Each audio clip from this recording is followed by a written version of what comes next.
تمامی دیکھنے و سننے والوں کو السلام علیکم۔ اللہ کے نام سے شروع جو بڑا مہربان اور انتہائی رحم کرنے والا ہے، اور حضور نبی کریم صلی اللہ تعالی علیہ وسلم کی ذات بابرکات پر بے شمار درود و سلام۔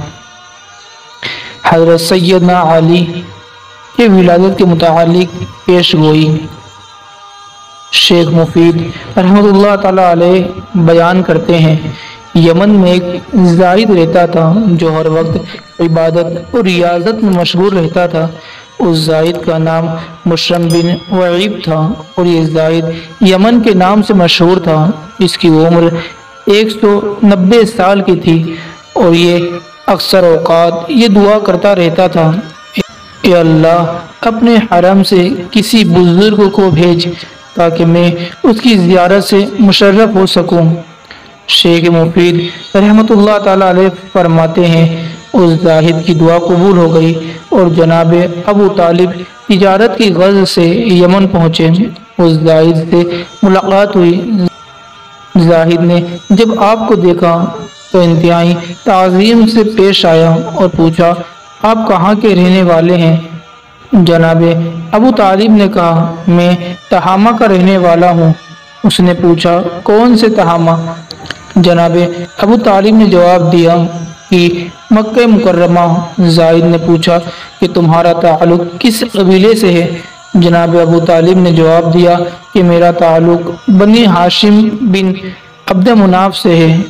زاہد نے جب جناب ابو طالب کی بات سنی تو بے اختیار آگے بڑھ کر بوسہ لیا اور کہا، الحمدللہ میری دعا قبول ہوئی اور مجھے حرمین شریفین کے خادم کی زیارت نصیب ہوئی۔ پھر اس زاہد نے آپ سے نام دریافت کیا تو آپ نے بتایا کہ میرا نام ابو طالب ہے۔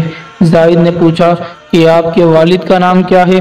تو جناب ابو طالب نے بتایا، میرے والد کا نام عبد المطلب ہے۔ زاہد نے جب حضرت عبد المطلب کا نام سنا تو بے اختیار اس کے منہ سے نکلا، میں نے الہامی کتابوں میں پڑھا ہے کہ جناب عبد المطلب کے 2 پوتے ہوں گے، جن میں سے ایک نبی ہوگا اور دوسرا ولی ہوگا۔ ان کا جو پوتا نبی ہوگا اس کے والد کا نام عبداللہ ہوگا، اور جو ولی ہوگا اس کے والد کا نام ابو طالب ہوگا۔ جب نبی 30 برس کے ہو جائیں گے اس وقت اللہ کا ولی پیدا ہوگا۔ اور یہ ابو طالب، کیا وہ نبی پیدا ہو چکے ہیں یا نہیں؟ جناب ابو طالب نے کہا، میرے بھائی عبداللہ کا بیٹا محمد پیدا ہو گیا ہے اور وہ اس وقت تقریباً 29 برس کا ہے۔ اس زاہد نے کہا، آپ جب واپس جائیں تو انہیں میرا سلام کہیں اور کہیں میں ان کو دوست رکھتا ہوں۔ پھر جب وہ نبی اس دنیا سے پردہ فرما جائیں گے تو پھر آپ کے بیٹے کی ولایت ظاہر ہوگی۔ جناب ابو طالب نے اس زاہد کی بات سن کر فرمایا، میں اس حقیقت کو کیسے جان سکتا ہوں؟